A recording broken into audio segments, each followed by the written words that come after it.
Now, the rest of the story.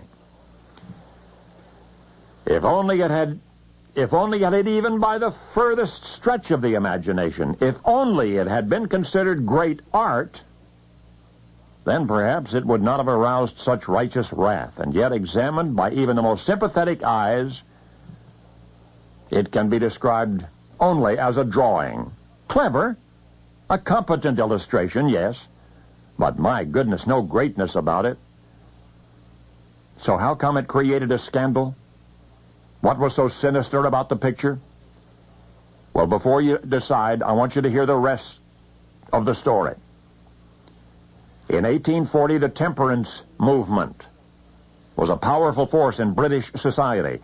Tens of thousands contributed money to more than 100 anti-drinking organizations. The most influential church leaders supported such groups. Among the enthusiastic patrons was Queen Victoria herself. Now, the picture I was telling you about, it was sketched by an artist named John Calcott Horsley in the year 1843.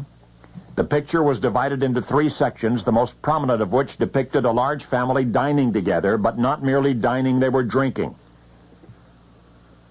Now, it's clear that the beverage in the illustration is alcoholic, if only by the shape of the glasses. The intolerable excess is displayed in the foreground. A very young child is drinking also. Overwhelmed by the consequent avalanche of protests, artist Horsley turned Fink. The drawing, he insisted, was not his idea. Not exclusively, at any rate. Horsley had been put up to it, he said, by somebody else, by a man named Henry Cole, Sir Henry Cole. That was an outrageous suggestion, especially considering that Sir Henry was an intimate friend of none other than Prince Albert. But what do you know? Sir Henry Cole confessed.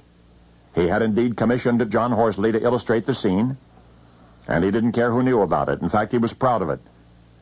But temperance advocates remained adamant. Through this drawing, Horsley and Cole were promoting drunkenness, and the fact that it was now actually being copied and circulated made matters all the worse. True enough, approximately 1,000 reproductions of that picture had found their way into various hands through various means.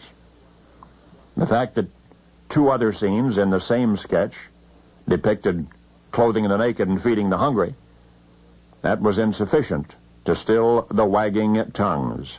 It was that one prominent scene which counted most to the moralists, the drawing of a Victorian family, 3 generations, sitting at the same festive table, glasses raised in a toast, apparently to the viewer, a toast to the recipient of the illustration, which Sir Henry Cole had commissioned for reproduction because he, Sir Henry, because he'd been unable to keep up with his correspondence that holiday season.